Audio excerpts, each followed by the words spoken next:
Ceará tem quase 7 milhões de eleitores aptos a votar nas eleições desse ano. Aqui na capital, 1.358 candidatos concorrem a 43 vagas de vereadores e 11 candidatos concorrem ao cargo de prefeito. O cenário das eleições municipais 2020 está bem diferente do que costumamos ver nos anos anteriores. O perfil eleitoral tem modificado e, de acordo com as estatísticas da Justiça Eleitoral, a faixa etária com o maior quantitativo de eleitores no Ceará é a que reúne cidadãos entre 25 e 29 anos. Eles somam 738.503 pessoas, o que corresponde a 11,24% do eleitorado cearense. Em seguida, estão os eleitores de 30 a 34 anos, que reúnem 735.697 pessoas, 11,2% do total. Os números mostram que houve um crescimento de 2,66% do eleitorado em relação às últimas eleições municipais em 2016. As mulheres continuam sendo maioria, 52,9%. Os homens são 47,1%. Um dado que também se destaca é o eleitorado mais escolarizado. Cresceu 71% entre 2016 e 2020. Quem está aqui comigo hoje para comentar sobre o pleito deste ano é o Cleiton Monte, cientista político. Boa tarde, Cleiton, bem-vindo à TV Ceará. Obrigada, por compartilhar um pouco, dos conhecimentos, O que a gente tem, então, que a gente pode destacar nessas eleições de 2020, além, é claro, uma eleição atípica com a pandemia, de Covid-19, muita coisa, muitos protocolos mudaram, com tudo isso. Boa tarde, Natália. Boa tarde quem nos acompanha agora. É uma eleição completamente atípica. Nós temos aí vários fatores, O maior delas, o principal delas, é uma eleição em que o eleitor ele se coloca diante de uma nova realidade, uma realidade que não houve planejamento. Porque geralmente as eleições elas são planejadas no ano anterior, então você tem todo um cronograma com os partidos, não houve isso. Então nós temos, além dos protocolos, alteração no próprio processo eleitoral. Por exemplo, a gente teve um número muito reduzido de debates. Sim. As campanhas são muito marcadas por debates na TV, por debates em vários espaços.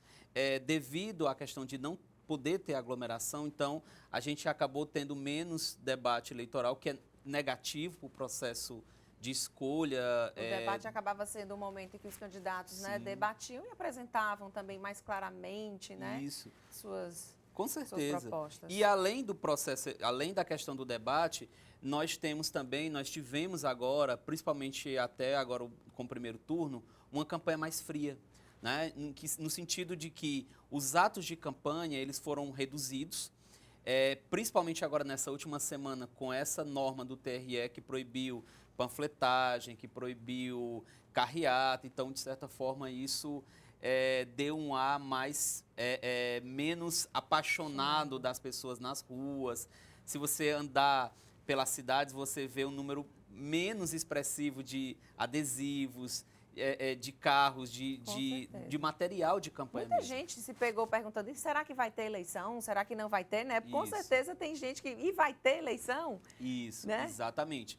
Isso chegou até chegou a ser discutido no início da pandemia, naquele processo ali de abril e maio, em que a gente não tinha ciência de fato qual seria o tamanho da pandemia e como é que se ela iria realmente ser reduzida, se a gente ia ter segunda onda. Não tinha nenhum prognóstico, a gente está falando de um cenário e de uma doença completamente nova. Então chegou a ser cogitado realmente prorrogação de mandatos dos postulantes, dos prefeitos e vereadores que têm cargo agora, mas isso abriria espaço para um cenário completamente inusitado e uma verdadeira tensão democrática. Sim. Porque você teria que refazer as próximas eleições.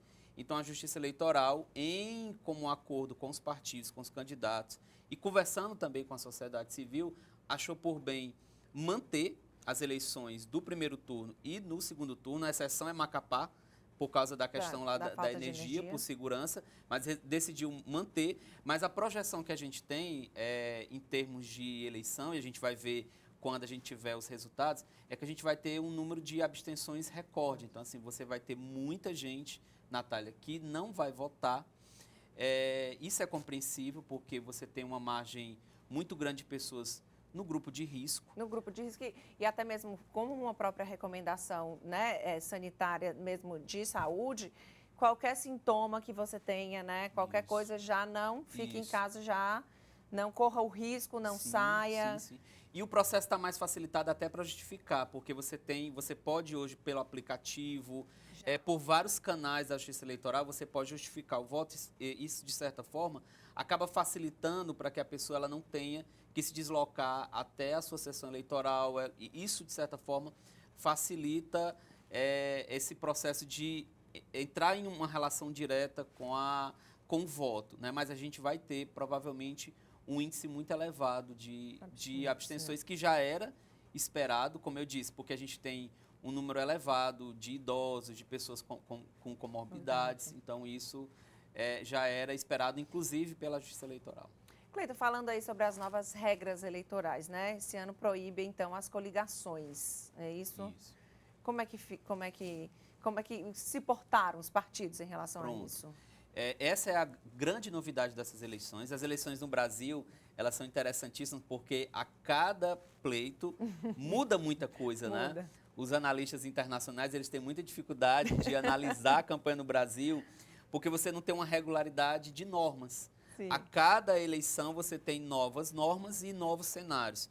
E um cenário muito importante para 2020 foi o fim das coligações proporcionais para os vereadores, os candidatos a vereador. O que significa isso para quem está nos acompanhando? Até a eleição passada, 2018 e de 2016, você tinha coligações de partidos para cargos proporcionais. Então, o que acontecia? Muitas vezes você estava votando em um candidato e ajudando a eleger outro. De outro partido, de outra ideologia, pensando radicalmente diferente do que você acreditava naquele momento do processo eleitoral. Com o fim das coligações proporcionais, primeiro ficou mais difícil para os partidos, porque os partidos isoladamente têm que atingir o quociente eleitoral. Sim. E numa cidade como Fortaleza, esse índice é elevadíssimo, devido ao tamanho do eleitorado, mas, ao mesmo tempo, ficou mais fácil para o eleitor, porque deu mais clareza ao processo. Então, se você vota em um candidato, por mais que o seu candidato ele não tenha sido eleito, mas se o candidato do partido conseguiu se eleger, pelo menos você tem a ideia de que há uma certa organização e aquele partido representa, de uma forma ou de outra, aquilo que você pensa para a cidade. Então, eu acredito que o eleitor ganhou muito com esse processo, era uma demanda antiga.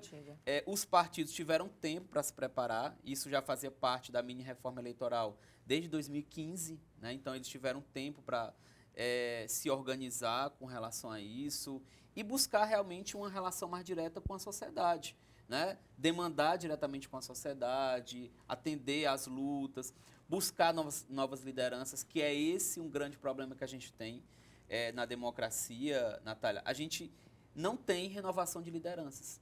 Se você for pegar Fortaleza e as principais cidades aqui do Ceará, você vai ver que são sempre as mesmas figuras, as mesmas lideranças disputando os mesmos espaços. Isso é muito negativo.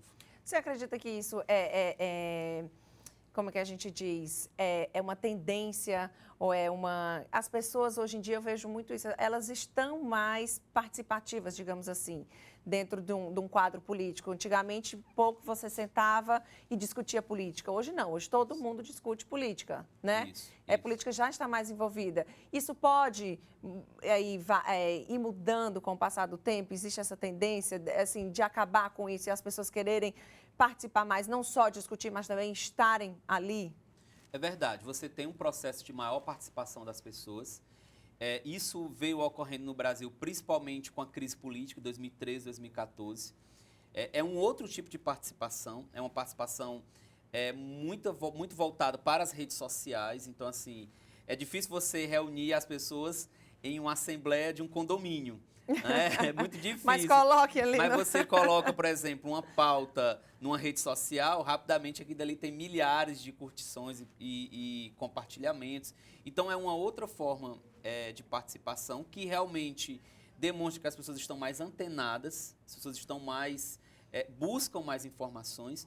O grande problema é que você faz isso dentro de bolhas. Entendi. A gente vive, Natália, dentro de bolhas e acaba circulando as mesmas ideias e os mesmos valores muito próximos ao que você pensa. Então, por exemplo, aquele grupo que tem uma ideologia, que tem uma preferência mais à esquerda, circula muito entre eles os grupos de esquerda. Na direita também do mesmo jeito. Então não há um diálogo, não há proximidade, nem conhecimento do que está acontecendo do outro lado. Com certeza. E aí, só para a gente finalizar, infelizmente nosso tempo é curto, ô Cleiton, mas assim, já que você tocou nesse assunto, né, de redes sociais, está muito vivo entre a gente e é um combate, né, eterno, digamos assim, né, vamos falar o eterno, porque essas fake news, né, existe, está no nosso dia a dia e é um combate, principalmente nas eleições. Exato. Não é uma particularidade brasileira, o mundo todo sofre com fake news, a gente viu agora no processo eleitoral americano, na Europa, aqui na América Latina, então no mundo todo tem fake news e o mundo todo está tentando buscar ferramentas para investigar, para punir, inclusive a imprensa, né? A imprensa tem um papel muito interessante, principalmente a imprensa mais, que tem um vínculo maior com a população, jornais, TV, de realmente checar fatos. Mas o que a gente vê é que existe uma campanha paralela. Essa campanha paralela ela é perigosa, porque ela não tem controle da justiça eleitoral, e ela é muito negativa porque envolve crime organizado, muitas vezes, lavagem de dinheiro. E, claro, todos os interesses que não se mostram, Natália, eles devem ser desconfiados, né? Eles realmente representam perigo porque não podem ser localizados. E a democracia, ela deve funcionar com transparência. Esse é o princípio. Cleiton, muito obrigada pela sua participação. Pena que o nosso tempo é pouco, porque é bom a gente discutir, é bom a gente falar, né? Isso enriquece o nosso debate democrático, discutir sobre esses assuntos, sobre a política, sobre a democracia. Eu que agradeço, Natália, e desejar um bom voto para quem ainda não votou e realmente acompanhar esses resultados, porque interessa a todo mundo. Com certeza. Obrigada. Um bom domingo, né? Resto de domingo. E os candidatos à Prefeitura de Fortaleza escolheram votar durante a manhã deste domingo em diferentes bairros da capital. Somente a candidata do PT, Luiziane Lins, que vai votar por volta de 1 da tarde. O candidato Heitor Ferrer votou no Colégio Justiniano de Serpa, no centro da cidade, por volta das 8 horas da manhã. Já por volta das 9, Heitor Freire votou no Colégio Espaço Aberto, no bairro Aldeota, acompanhado da esposa e de apoiadores. Samuel Braga votou por volta das 9h30 na Universidade de Fortaleza, no bairro Edson Queiroz, terceiro maior colégio eleitoral da capital. O candidato Célio Studart compareceu ao local de votação no bairro Aldeota, ao lado do vice Francisco Galba Viana, por volta das 11 horas da manhã. O candidato José Sarto, do PDT, votou hoje pela manhã na Associação de Pais e Amigos dos Excepcionais de Fortaleza, a PAI. José Sarto chegou acompanhado de sua esposa Natália Herculano, do seu vice-prefeito Elcio Batista, do prefeito de Fortaleza, Roberto Cláudio, e de apoiadores. Nossa expectativa é que o fortalezense pense e reflita no momento difícil que vivemos. Não é hora, eu acho que não é hora de dividir, é hora de somar, é hora de construir uma Fortaleza pacificada para todos. A gente precisa proteger nossa cidade e o Sarto é a garantia da proteção de uma Fortaleza justa, diversa e melhor para todos. O governador Camilo Santana votou na manhã de domingo em Barbalha, região do Cariri. Depois de votar, Camilo Santana retorna para Fortaleza, onde deve acompanhar todo o processo eleitoral do estado. Eu visto as pessoas procurarem votar, a presença das pessoas, e acho que é importante, mesmo nessa pandemia, a Justiça Eleitoral, os fóruns, as sessões estão respeitando os decretos sanitários, de distanciamento, de máscara, o uso do álcool gel. Então, eu peço para que todos votem pela importância que representa eleger os seus prefeitos, suas prefeitos, vereadores, que vão representar pelos próximos 4 anos a sua cidade. Eu vou ficando por aqui, mas a gente volta a qualquer momento com novas informações sobre as eleições municipais 2020.